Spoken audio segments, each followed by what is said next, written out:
Okay, so you're with us live and for YouTube recorded video.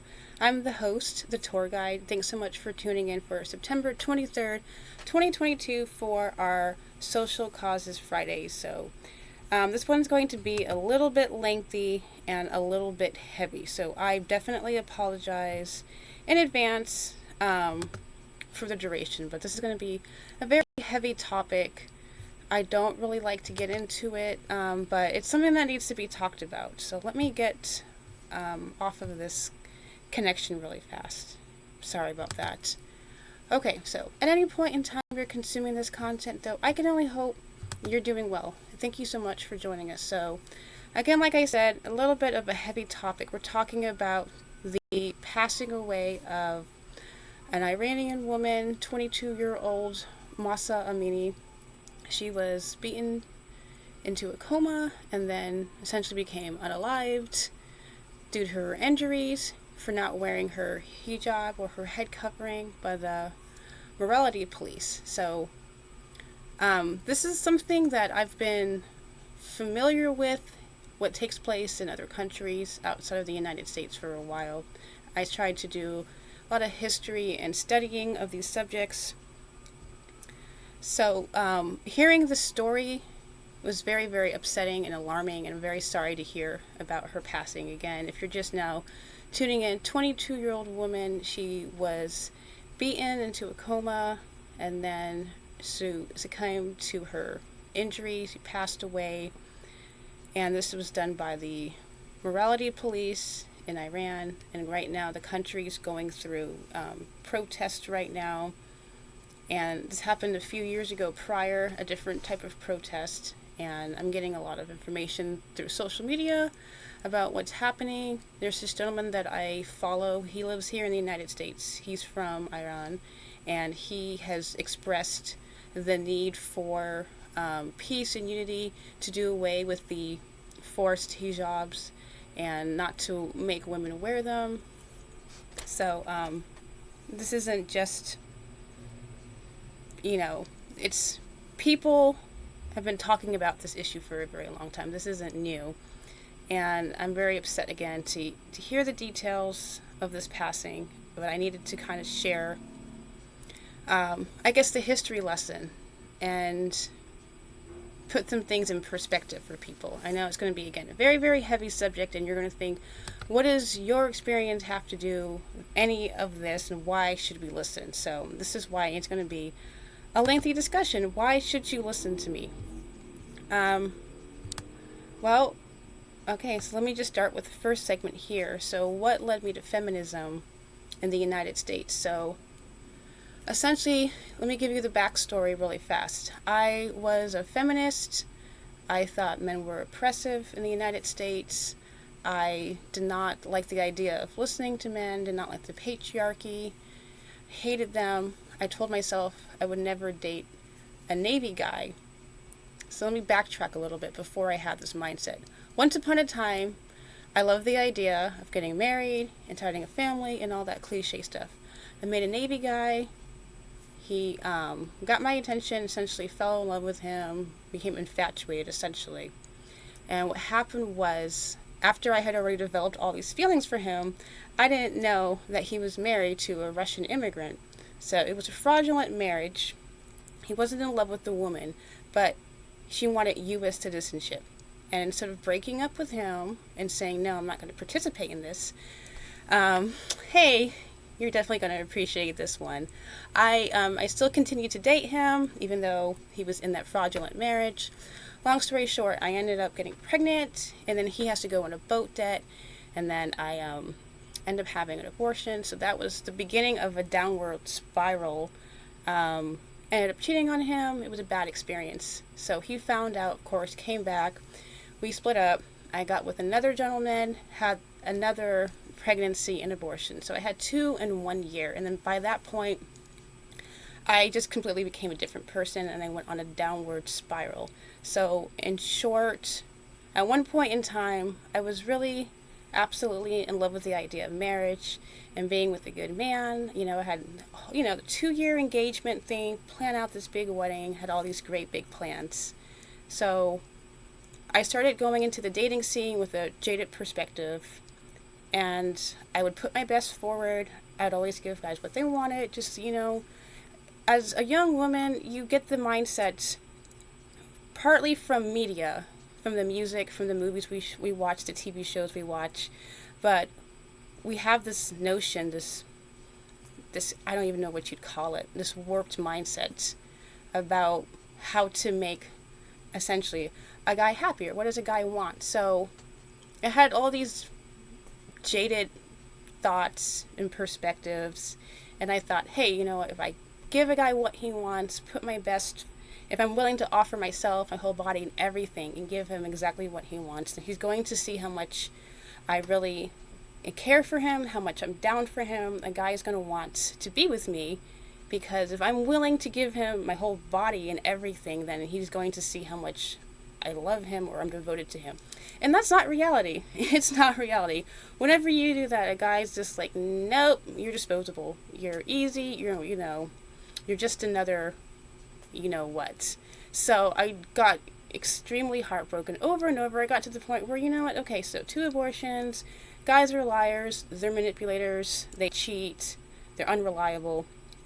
I had that mindset for a very, very long time, and it changed my perspective. So I became a full-blown feminist. Like, I was women's liberation, my body, my choice, hardcore, like, to a fault. Like, I was the poster child for Democratic Party, women's liberation, all of that stuff. Because after a certain point, your heart gets broken, you get jaded, you're just like, who cares? Obviously, guys aren't reliable, so I'm not going to care about their feelings or emotions. And I became one of those people. And I embraced that lifestyle. So in short, though, for sake of time, fast forwarding, I did end up meeting this gentleman, and after 2 months of dating, well, actually, no, prior to that, I returned to church. I returned back to my faith. And then I met this guy. We dated for 2 months. He proposed. 2 months later, we got married. And after that, I had children back to back. And that is where the road to traditionalism took root. During that process, I began to, of course, experience the hormonal changes, life circumstances. I was working for my first pregnancy full time, and then I realized I don't like working and being pregnant. I'd rather stay home. And I started having all these epiphanies. And I turned to my, at the time, husband. I'm like, I don't think it's fair that I have to work essentially 2 jobs. I'm pregnant and I'm working all these hours. And he's like, you don't have to. He's like, why, someone that I love, you're my wife, why would I want you to work? It's like taking a beautiful vase and using it to carry horse manure. He's like, if you don't want to work, I don't want you to have to work. So we opted to live with family until we could afford a place with one income. So like I said, had children back to back, and I went through the process, a very, very long, painful process of unlearning all my feminist views. I had to rediscover who I was. I was extremely angry at God's creation. I was like, I don't understand why he would make women the way that they are. We're weaker, we're more vulnerable to attack. We have to carry the burden of the children. We have to deal with the monthly cycle. We have to deal with our hormones. We're inconsistent. I prayed like I didn't like being in my skin. I was like, God, I don't even want to have a libido anymore. The whole process of procreation disturbs me. I feel uncomfortable. It was a couple of months, like I would say, no, I don't even know actually how long I went through this period in time, but I became angry again, and I hated God, and I'm like, well, I don't know why he didn't make just a whole bunch of males. Why did you even make women? Why did you make females? All the past feelings and hurts and disappointments that I had with men resurfaced. And instead of staying angry, though, in those emotions and feelings, I went through the healing process. I went through post-abortion counseling and Bible studies. I listened to different pastors of different denominations and backgrounds. At the time, my spouse at the time was going through seminary school and nursing school. So I got to hear biological and facts about anatomy, and then the reproductive system, and then maternity stuff. as well as getting theological training alongside with his training. So I was getting a vast amount of information at the same time. And I was just, anytime I was outside playing with the children, if I was in the house doing chores, if I was cleaning up, whatever, I was listening to a podcast. I was learning about women's rights, the history of the church, the patriarchy. I was learning about pagan religions. I was learning about ancient religious groups and different civilizations and how they lived. And I remember constantly plaguing my spouse at the time, questions about like, well, this isn't really fair. And why did God do things this way? And obviously women are inferior. So like, can you see why women are mad? And it was just, I just remember just the expressions on his face, like, why do you keep asking the same questions? Because it hurts me emotionally to know how many women are out there suffering and struggling, women who are victims of assault. It really bothered me. Like, I was angry to my core. Like, I was just remember viscerally angry at God. And I'm like, any woman who is vulnerable, like, I was like an advocate for them, like, emotionally.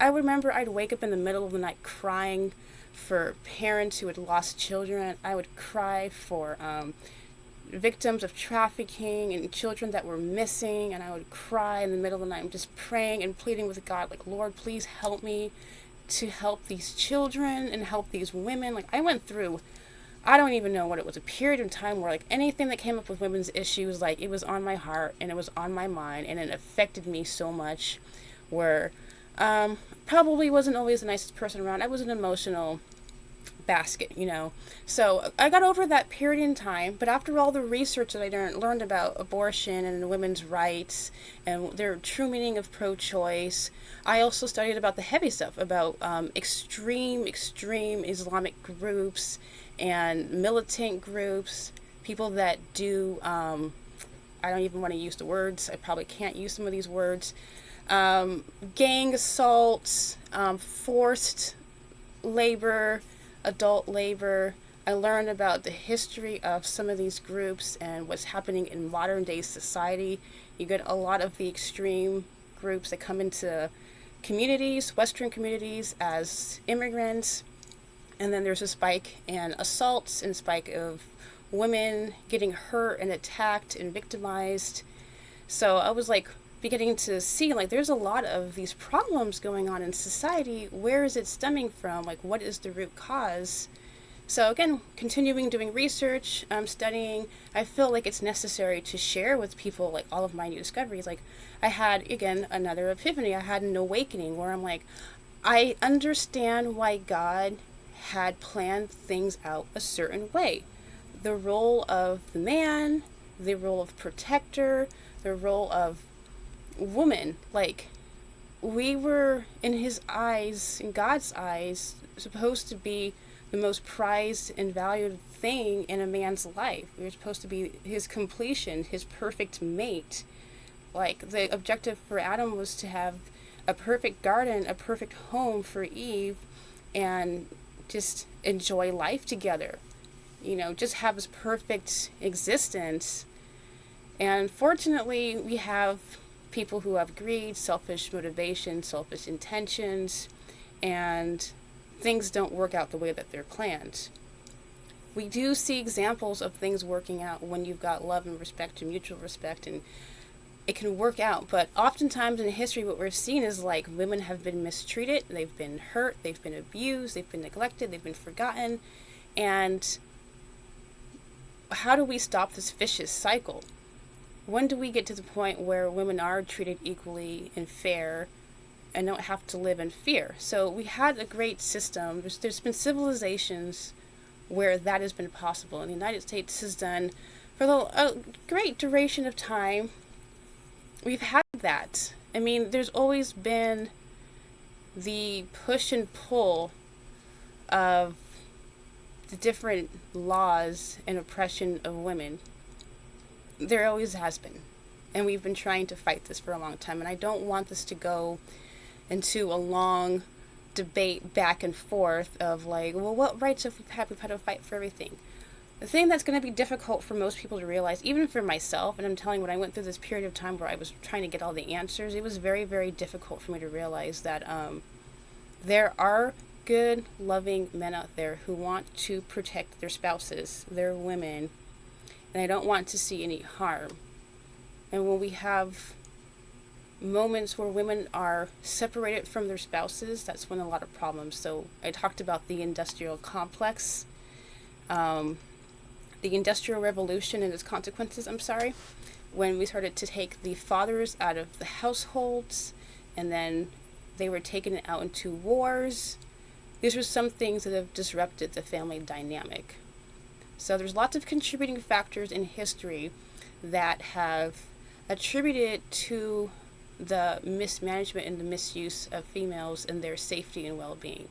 Women have been, yes, the weaker species, the weaker vessels, and we are in a way dependent on a man's physical protection.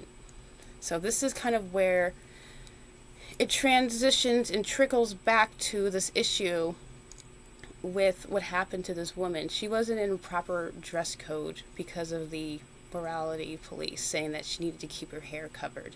A very, very oppressive system that keeps women in this sort of this state where they are forced to keep themselves veiled. In the United States, we have our own problems. Women have had their own experiences. There's still issues of trafficking and slavery and men being abusive and domestic violence. But the average woman does not have to worry about getting beaten in the streets for not having her hair covered. And this is one of the things that got me into a lot of trouble, because I would get into a lot of debates with people. I would get online and try to explain to them, hey, you know what? You know, as much as I respect the feminist argument and where you're coming from, but we need to really be cautious about women's liberation and how we are actually treating men in the United States. Like, we really, really need to find the delicate balance. This is why I know for a fact that I'm going to upset a lot of people, but I needed to give you the backstory, let you know, like, I definitely understand where the feminists, the fourth wave feminists are coming from. Like, I completely empathize with your argument, with your position, why you cling so hard to your lifestyle. And I don't, in a way, I don't fault you. But we need to, again, if we're going to study the history of women abuse, women's oppression, we need to really analyze the consequences of our choices. So, again, this is going to sound a little bit far-fetched and like, what does this have to do with me? What does this have to do with you? The whole thing. I would get into long debates. The real ones know. The real ones remember. I spend a lot of time on Facebook as a keyboard warrior. Mind you, I've got children I'm trying to take care of. I have all of this knowledge that I want to share with people and let you know about, hey, history is repeating itself. Like, we're going to start coming up with problems if we don't change some things in society. And it was not well received. I'm brutally honest, and online it's very hard to catch the tone, and like I said, had a lot of different issues going on that altered the efficiency of the message and the delivery. So here, let me try to explain it in a much nicer and delicate way. So, example. This is going to piss people off. Okay? I literally shovel horse poop, you know. One of those side jobs that I do. I would rather go do that this very moment than have this conversation with you, because I know how much it's going to piss everyone off. So, disclaimer. Okay, so there was this story. This Catholic mom had sent a letter into a newspaper as a guest post. And it says, in Notre Dame... Hold on, it's not going to pull up. It's not important. I don't have to, unless you guys want to read the blog post. The blog post is available if you want to read it. Okay, so I'll just summarize it. She sends a letter, and then she respectfully requests that women, young women, think twice or possibly not wear leggings on college campuses. She has four sons that she's raising, and she wants them to look at women as their, sisters in Christ, not as any sexual objectification, and to consider their attire, what they're wearing, and maybe they shouldn't wear leggings on college campuses.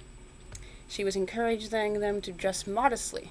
So, in short, it was not well received. She got a lot of criticism. People were mocking her.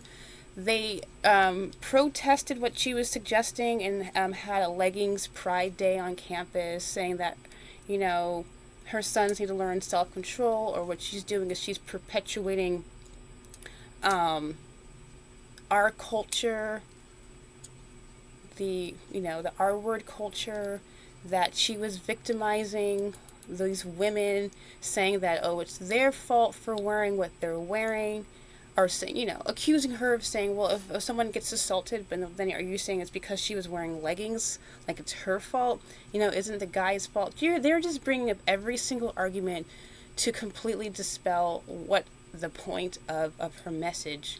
And I am like, I get what she's saying. Like, I totally get it. Trust me, this is coming from a woman who, again, was like, I don't care what men think anymore. I gave them my best. I gave them everything they wanted, whatever they wanted. I put men first for the longest time. I'm going to wear whatever I want. I'm going to do whatever I want. Who cares? Now, fast forward 10 years, doing all the history lessons and studying and realizing, coming up with a new perspective, what she was trying to say. One of the things, I'll just jump straight to it. I'll cut straight to it and then give you more of the backstory. This isn't about telling you what to do. This isn't about controlling you.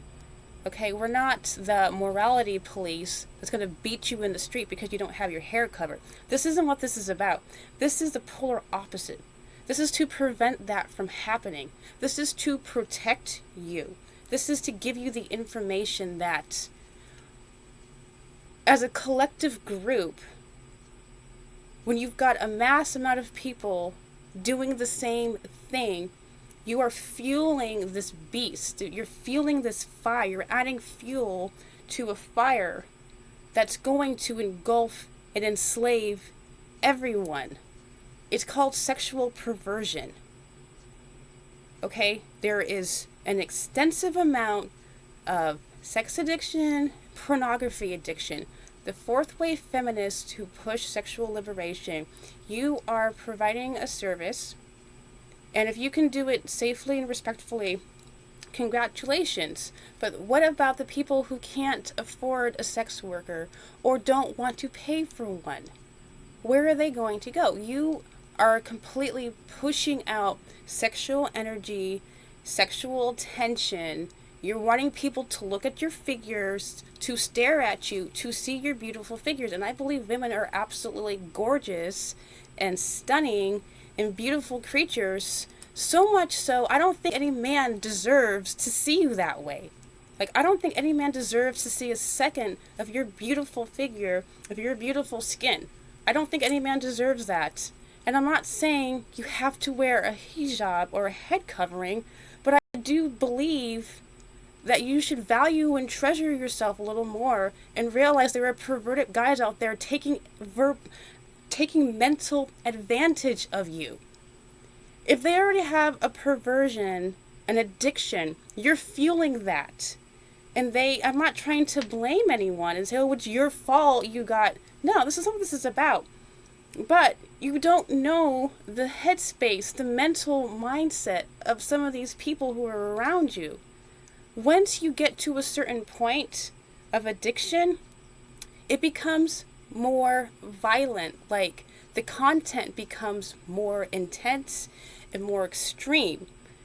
There's a history, if you study your history, several serial killers have porn addictions. If you go I have links in the blog that I'll try to remember to post on my Facebook with all the sources, or you can Google it. See how many serial killers had pornography addictions. You don't know how many perverts are running around staring at you, getting satiated by what you're offering them for free. And again, I'm not trying to tell you how to live your life. I don't really care. I truly, genuinely do not care what you do with your body, how you dress. But I'm giving you the warning that history repeats itself. The thing is, though, is when you have mass amounts of people who are addicted to this content, to violent assaults, when women are disposable, they don't care. This is why you've got women decapitated and beheaded on the border, United States. This is why you've got extreme Islamic religious groups who will gang assault women and with no conscience because they don't have any worth or value to them. There's a story of a 10-year-old girl. They found a migrant 10-year-old girl, 20 different samples of men in her system because there's just an insatiable amount of desire, of sexual desire. The amount of addiction right now is through the roof. And once your conscience is seared like that, women are disposable. And again, if you study your history, this is nothing new. It's a reoccurring problem. So when people suggest, hey, maybe you should dress modestly and cover up, it's not because we don't think you're beautiful. It's not because we're jealous. It's not because we want to control your life. We're trying to protect you because we think you're so valuable and worth so much. Like, if you actually understand the context of some of the laws and commandments in the Bible and how you're supposed to treat a woman, what God had intended, the original plan. And this isn't a religious issue of comparing our faith to someone else's. But this is just, generally speaking, women's rights, women's safety, period. A woman should not have to fear walking down the street. She shouldn't have to, but we're in an era now, even in the United States, where there's a rise, a spike, an increase of assault on women. And people were still well, it's not my problem, or I'm going to wear this anyway, and I don't really care what you think. Okay, fine. Don't be surprised when you hear the numbers of assaults increasing, and women have to have a male escort. This is already happening in other countries. They cannot leave the house if they are not accompanied by a male. You have to have a male escort, either your son, your husband, your brother. You cannot walk out alone. This is going on in other countries. It's going to happen in the United States. We're trending that way. If you're not covered up in certain countries, you pretty much are given men permission to assault you, or you're going to get beat. You're going to start seeing that happening in the United States because we have given so much fuel to the fire of sexual perversion. History repeats itself. So that's why, as much as I respect and I appreciate and I can empathize with feminists and the fourth wave feminists, because trust me, I was borderline. I was to that point. After you have 2 abortions and the guys are like, I don't care, and other things happen that we won't talk about here because other things happen. The story, I couldn't get into all the details. Once you experience so many other things from men, you just get to the point where it's like, why would I allow you to see the best of me? Why are you giving these people permission to take, again, mental advantage of you? And this isn't everyone. There is a lot of guys out there who want to really, really respect women, and they don't want to see you that way. They don't want to see you that way. And consider, if you've got young boys growing up, I'm just going to say, when you get into addiction, especially porn addiction, I'm working on a course right now that goes through the history, erectile dysfunction, the inability to concentrate, loss of memory, your brain is shrinking, you can't think, everything is consumed by it. Men and women are different. Men are a lot more visual, a lot more visceral, and women, you possess a lot more power than you realize. I love to quote Don Cherry. Look up Don Cherry. He is a Canadian hockey sports commentator, former hockey player. He has a quote. He says, he doesn't think men and women are equal. He believes that women are above men. He believes that women are on a pedestal. And I'm not saying we need to be worshipped like goddesses. I don't believe in that. I believe that women need to respect men and respect their husbands. And that husbands definitely need to love their wives and protect them and stand up for them and advocate for them and keep them safe. One guy asked the question, what is it that women really want from a man? What is like the number one thing that you want from a man? And he was giving me suggestions, like do you guys like want financial security? And I told him, no, I just really want safety. Like, I want to feel safe. And that's it.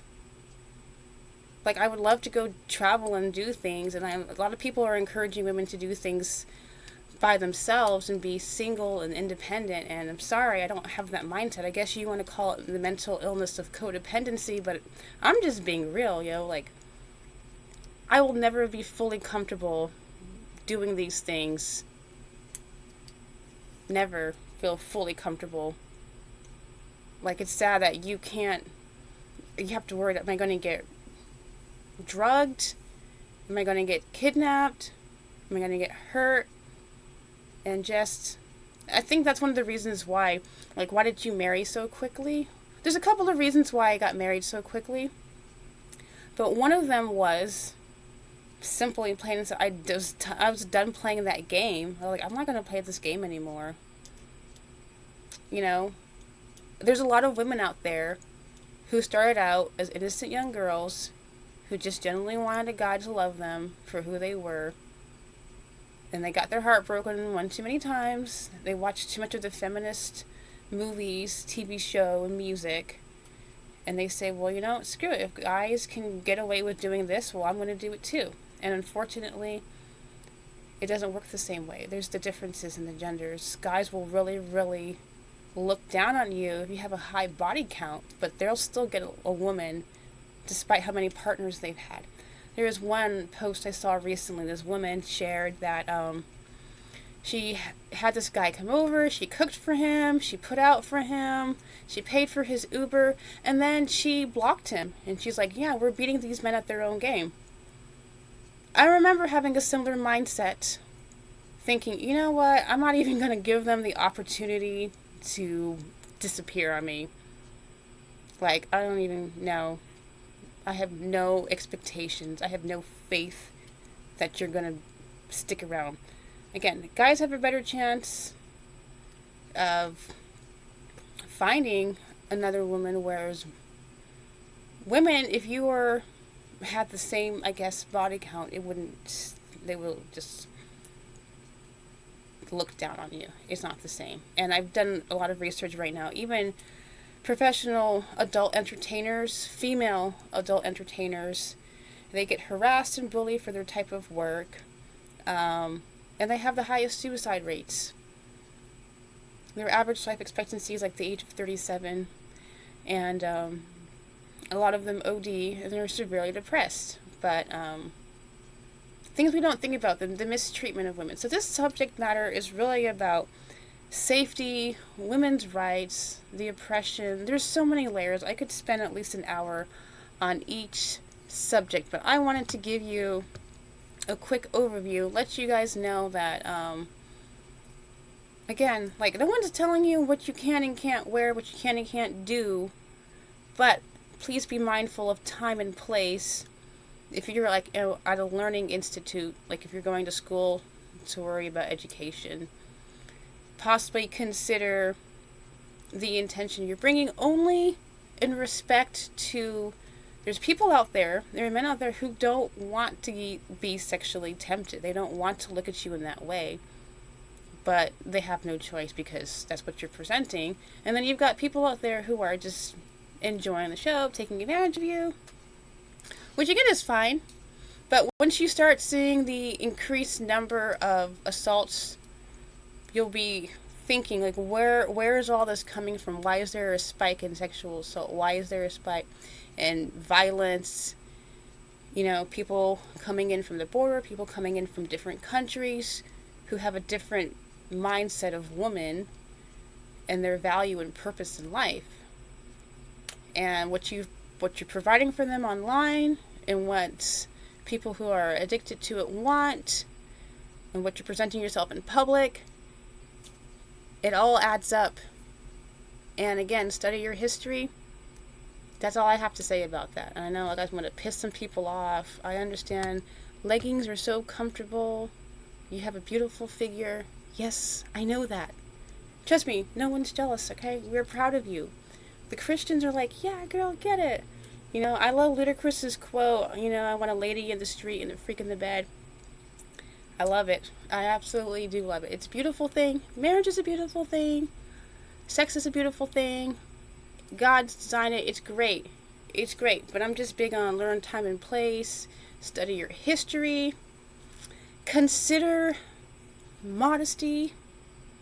Obviously, no matter what I say, it's not going to be received well. But all I can say is you've been warned. And with that, I've been the host, the tour guide. And as always, thank you so much for tuning in. God's peace. Hopefully